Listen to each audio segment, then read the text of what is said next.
The meeting happened at 4:37 p.m. on a Friday. I was sitting in the main conference room of a tech startup in San Francisco, surrounded by 12 other employees who looked as exhausted as I felt. Our CEO, Brandon Mitchell, stood at the head of the table, arms crossed, jaw tight. He had just announced that we would all be working through the weekend, again, to meet a deadline for a product demo that was scheduled for Monday. When I raised my hand and said, "Brandon, this is the 4th weekend in a row. People need rest," he looked at me like I had just insulted his mother. He leaned forward, placed both hands on the table, and said, "Elon Musk doesn't tolerate weakness. Neither do I. If you can't handle it, there's the door." The room went silent. Everyone stared at their laptops, their notebooks, anywhere but at me or Brandon. I felt my jaw tighten. I looked him in the eye and said, "Elon Musk also doesn't tolerate fraud." His face went pale, then red. Then he said, "Get out. We'll talk about this Monday." I stood up, grabbed my laptop, and walked out. 2 days later, Brandon lost everything. Let me back up. My name is Nathan Cross. I'm 29 years old, a financial analyst with a background in corporate accounting and forensic auditing. I worked, at a startup called Apex Innovations, a company that claimed to be developing revolutionary AI-powered logistics software. We had raised $32 million in venture capital funding, had partnerships with 3 major shipping companies, and were being featured in tech publications as the next big thing. Except none of it was real. Brandon Mitchell founded Apex 2 years ago. He was 26 at the time, a college dropout with a charismatic pitch and an obsession with Elon Musk. He wore black turtlenecks, drove a Tesla, and quoted Musk in every meeting. He had Musk's biography on his desk, a framed photo of a SpaceX launch on his wall, and a habit of comparing himself to Musk whenever anyone questioned his decisions. I joined Apex 8 months ago.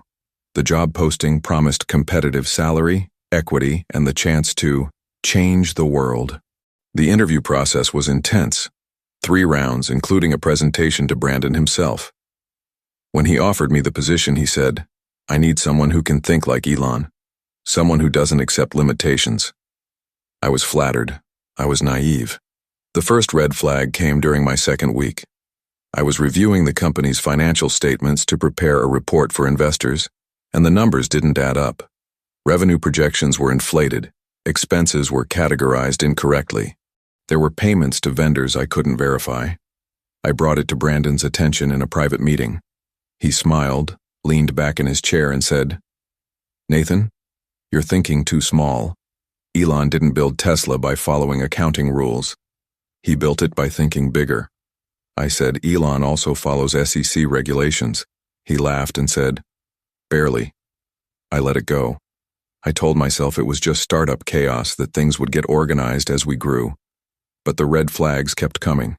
There was the product demo we showed to investors, a slick presentation of AI software that could optimize shipping routes in real time. Except the software didn't work. It was a pre-recorded video with fake data. I found out because I was asked to help prepare the live demo. And when I asked to see the actual software, the lead developer, a guy named Eric, pulled me aside and said, "There is no software. Not yet. We're just showing them what it will look like." I said, "That's fraud." He said, "That's fundraising." Then there were the partnerships. Brandon announced in a company-wide meeting that we had signed deals with 3 major shipping companies. He showed us press releases, logos on our website, quotes from executives praising our technology. I was tasked with processing the payments from these partnerships. Except there were no payments. I reached out to the accounting departments of these companies to confirm the contracts. 2 of them had never heard of us. The third said they had signed a non-binding letter of intent, not a partnership agreement. I documented everything. Every inflated revenue projection, every fake demo, every fabricated partnership. I kept screenshots, emails, financial records. I saved it all in an encrypted folder on my personal laptop. I didn't know what I was going to do with it yet, but I knew I needed proof. The first entry in my documentation was simple. Week 2. Financial statements show revenue projections inflated by approximately 340%. Expenses miscategorized. Brandon dismissed concerns. I saved it with a timestamp. The second entry came 2 weeks later. Week 4. Product demo shown to investors is pre-recorded video with fake data. Actual software does not exist. The entries started to pile up. One every few days, then weekly, then almost daily. Brandon's behavior got worse as the pressure mounted. We were running out of money. The $32 million in funding was disappearing fast, spent on lavish office space, expensive marketing campaigns, and Brandon's personal expenses that he disguised as business development. He started working us harder, demanding longer hours, weekend work, late-night calls. He invoked Elon Musk constantly, as if saying the name enough times would make him into the visionary he pretended to be. When people pushed back, he fired them. A senior engineer who questioned the feasibility of our product roadmap was let go for lack of vision. A marketing manager who suggested we scale back our spending was terminated for not understanding growth strategy. A project manager who asked for a more realistic timeline was fired for negativity. I kept my head down. I did my work. I didn't complain. But I was watching, I was documenting, and I was starting to understand the full scope of what was happening. This wasn't just a struggling startup. This was fraud. Securities fraud, wire fraud, investor fraud. Brandon was lying to investors about our revenue, our product, our partnerships. He was using their money to fund a lifestyle and a fantasy. And when the truth came out, and it would come out, everyone involved would be implicated. I started reaching out to former employees. I found them on LinkedIn, in Slack communities through mutual connections. I sent careful messages. Hi, I'm Nathan from Apex. I'm documenting some concerns about the company's practices and wondered if you'd be willing to share your experience. Most people were hesitant at first. They had signed NDAs. They were afraid of retaliation. They just wanted to move on. But when I told them I had evidence that I was building a case, they started to open up. The first person to respond was a woman named Claire. She had been the head of operations before Brandon fired her. We met for coffee at a place in Oakland, far from the office. She looked tired, angry. She told me about the fake partnerships, about how Brandon had instructed her to draft press releases announcing deals that didn't exist. She told me about the time she confronted him and he said, "Elon faked it till he made it, so will we." She said, "I told him that's not how it works." He fired me the next day. She gave me copies of the press releases, internal emails showing Brandon's instructions and the names of 3 other people who had been pushed out for similar reasons. Then I talked to Eric, the lead developer. He had quit 2 months ago, burned out and disillusioned. He told me about the product demos, about how Brandon had insisted they show investors a version of the software that didn't exist. He told me about the impossible deadlines, the all-nighters, the constant pressure to deliver something that wasn't technically feasible. He said, "Brandon kept saying, 'Elon built rockets. We can build software.' But Elon actually built the rockets. We were just building PowerPoints." He sent me the demo videos, the actual code base showing how far behind we were, and recordings of meetings where Brandon had explicitly told the team to mislead investors.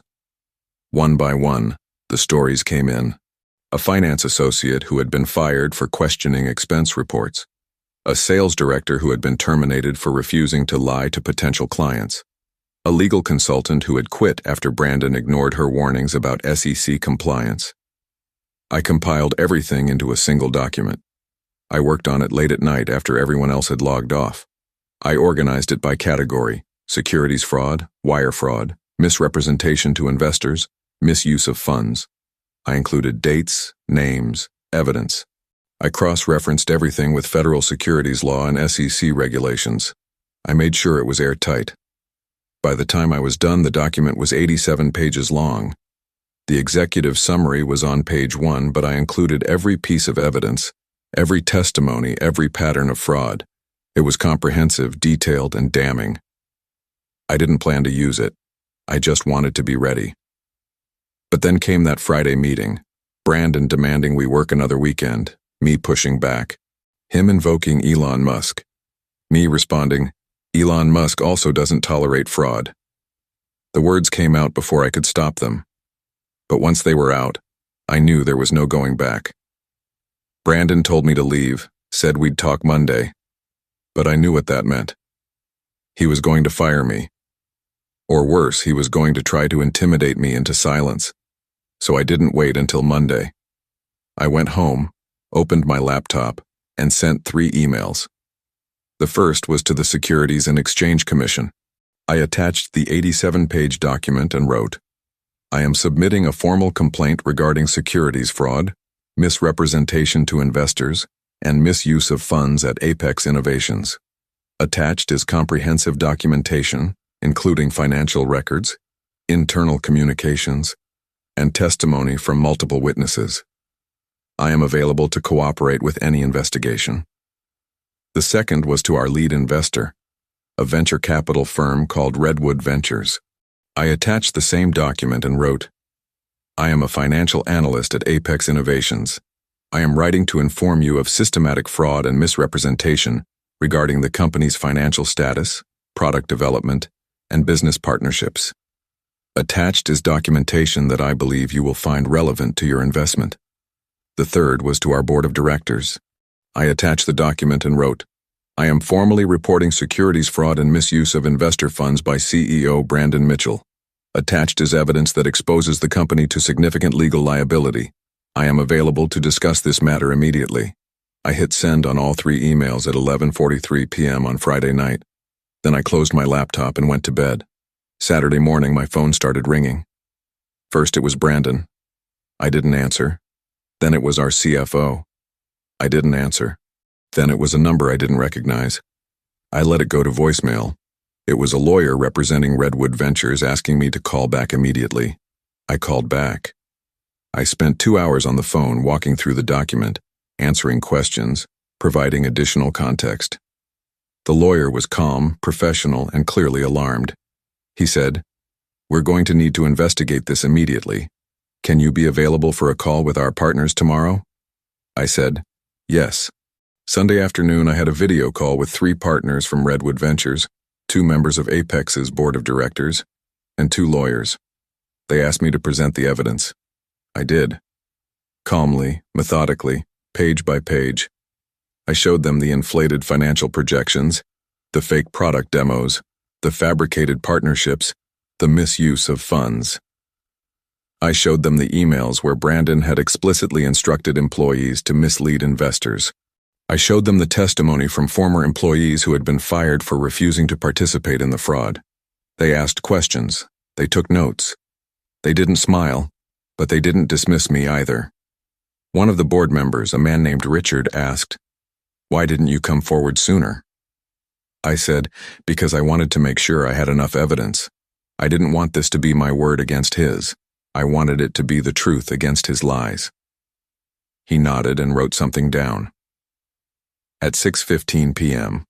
on Sunday, I got a call from Richard. He said, "Nathan, I want you to know that we've initiated an emergency board meeting for tomorrow morning. We're suspending Brandon's authority as CEO effective immediately, and we're launching a full investigation. We're also contacting the SEC to cooperate with their inquiry. Thank you for bringing this to our attention." I said, "What happens to the company?" He paused. Then he said, "Honestly, I don't know. But we're going to do everything we can to protect the employees and make this right." Monday morning, I didn't go into the office. I stayed home and waited. At 10:23 a.m., I got a text from Claire. "Holy shit, Brandon just got escorted out by security. Board is here. What did you do?" I didn't respond. I just sat in my apartment, staring at my phone, feeling a strange mix of relief and exhaustion. At 11:47 a.m., Richard called me. He said, "Nathan, Brandon has been terminated as CEO effective immediately. The board is taking control of the company, and we're working with legal counsel to address the issues you've raised. We'd like you to stay on and assist with the investigation. We'll also be reaching out to the employees who were wrongfully terminated." I said, "What about the investors?" He said, "We're being transparent with them. Some will probably sue, but that's better than continuing the fraud." The company sent an email that afternoon. Effective immediately, Brandon Mitchell is no longer with Apex Innovations. The board of directors is conducting a comprehensive review of company operations and is committed to transparency and accountability. That was it. No apology, no explanation. Just a fact, delivered in corporate language. But the consequences for Brandon were just beginning. 2 days later, the SEC announced an investigation into Apex Innovations and Brandon Mitchell personally. 3 days after that, Redwood Ventures filed a lawsuit against Brandon for fraud and breach of fiduciary duty. A week later, 2 other investors joined the lawsuit. Brandon's LinkedIn profile disappeared. His Twitter account went private. The Tesla was repossessed. The luxury apartment in Soma was vacated. Everything he had built, or pretended to build, collapsed in a matter of days. The employees who had been wrongfully terminated were contacted by the board. Claire was offered her job back with back pay and an apology. Eric was offered a consulting contract to help rebuild the actual product. Others received settlements. The atmosphere at Apex changed overnight. The new interim CEO, a woman named Margaret who had 30 years of experience in tech, held a town hall meeting. She said, "I'm not going to lie to you. This company is in trouble. We have a lot of work to do to rebuild trust, to fix our product and to make things right. But we're going to do it honestly, transparently, and ethically. No more fake demos. No more inflated projections. No more comparing ourselves to people we're not." People started talking openly again. They shared concerns, asked questions, offered ideas. For the first time in months, the office felt like a place where people actually wanted to work. I kept the documentation for a while, not as a trophy, but as a reminder. A reminder that invoking great names doesn't make you great. A reminder that fraud always collapses eventually. The only question is how much damage it does before it falls. Brandon loved to quote Elon Musk. He used Musk's name to justify impossible demands, to excuse unethical behavior, to rationalize fraud. But Elon Musk built companies. Brandon just built lies. I don't know where Brandon is now. I heard he moved back to his hometown in Ohio, living with his parents, facing multiple lawsuits and a potential criminal investigation. I wonder if he learned anything from what happened. I wonder if he still thinks he was the next Elon Musk. I hope not. But I'm not optimistic. What I care about is that Claire got her job back, that Eric got paid for his work, that the investors got the truth, that the employees don't have to work weekends to support a fantasy anymore. That Friday meeting is still burned into my memory. Brandon saying, "Elon Musk doesn't tolerate weakness." Me responding, "He also doesn't tolerate fraud." The look on his face when he realized I knew. If you're reading this and you're in a situation like mine, here's what I learned. Document everything. Keep records. Find the people who have been hurt and ask them to share their stories. Build a case, not out of revenge, but out of necessity. And when the time is right, send it to the people who actually have the power to do something about it. Don't shout. Don't make threats. Just present the facts, calmly and clearly, and let the evidence speak for itself. 2 days. That's how long it took from the moment I sent those emails to the moment Brandon lost everything. 2 days from accusation to consequence. It wasn't dramatic. It wasn't cinematic. It was just the quiet, systematic dismantling of a fraud that had been propped up for too long. Let me tell you about the months that followed. Apex didn't survive. The board tried to salvage the company, but the damage was too deep. The investors pulled their remaining funding. The partnerships, the real ones we had been trying to build, fell through. The office closed 6 months after Brandon was fired. But something good came out of it. Margaret helped place most of the employees at other companies. She wrote recommendations, made introductions, and made sure people landed on their feet. Claire started her own consulting firm, helping startups build ethical operations. Eric joined a legitimate AI company where he could actually build the technology he had been pretending to build at Apex. And me? I got contacted by the SEC to serve as a witness in their investigation. I spent hours in depositions, walking through the evidence, explaining the fraud. It was exhausting, but it was necessary. I also got contacted by other startups, other employees who were seeing red flags and didn't know what to do. I started advising them, helping them document concerns, guiding them through the process of reporting fraud. It became a second career in a way, helping people hold bad actors accountable. My partner Jordan asked me one night if I regretted it. If I wished I had just kept my head down, kept collecting a paycheck, let someone else deal with the fraud. I thought about it for a long time. Then I said, no, because if I had done nothing, the fraud would have continued. More investors would have lost money, more employees would have been exploited, and I would have been complicit. Jordan nodded and squeezed my hand. They had been scared during those 2 days of uncertainty, worried about what would happen if I lost my job, if Brandon retaliated, if we couldn't pay rent. But they had supported me anyway. That meant everything. I started thinking about the broader implications of what had happened, about how many startups have a Brandon, someone who uses the names of great entrepreneurs to justify unethical behavior, who hides behind charisma and ambition while committing fraud, about how many people suffer in silence because they don't think anyone will believe them, or because they're too afraid to speak up. The system is designed to protect people like Brandon. It's designed to make it hard to report fraud, to make whistleblowers feel isolated and vulnerable. But the system isn't invincible. It can be challenged. It can be changed. It just takes one person willing to document the truth and present it to the right people. I'm not a hero. I'm just a financial analyst who got tired of watching fraud happen and decided to do something about it. I'm not special. I'm not brave. I'm just someone who had access to financial records and the stubbornness to keep going even when it felt hopeless. If there's one thing I want you to take away from this story, it's this. You have more power than you think. You might not have a fancy title or a big salary or a corner office, but you have the power to document the truth. You have the power to reach out to others who have been hurt. You have the power to build a case and present it to people who can make a difference. It won't be easy. It will be scary. There will be moments when you want to give up, when you wonder if it's worth it. But it is. Because on the other side of that fear is a world where fraud is exposed, where investors are protected, where employees are treated with dignity, where Claire gets her job back, where Eric gets to build real technology, where you get to go home at the end of the day and feel like you did something that mattered. 2 days. That's how long it took for the truth to dismantle a fraud. 2 days from the moment I sent those emails to the moment Brandon walked out the door. It wasn't dramatic, it wasn't cinematic, it was just the slow, steady collapse of a lie that had been propped up for too long. And me?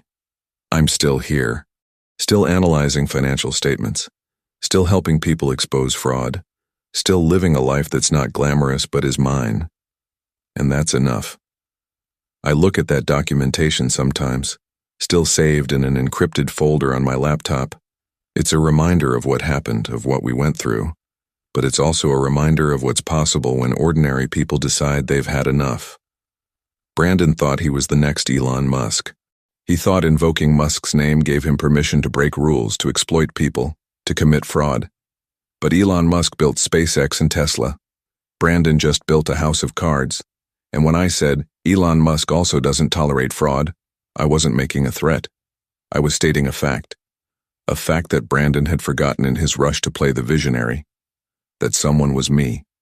And if you're in a situation like I was, that someone can be you too. The startup world is different now for me. I see the red flags earlier. I recognize the patterns faster. I know what questions to ask, what documents to save, what lines should never be crossed. And every time I hear a CEO invoke the name of a great entrepreneur to justify bad behavior, I think about that Friday meeting. Brandon saying, Elon Musk doesn't tolerate weakness. Me responding, he also doesn't tolerate fraud. 2 days that changed everything.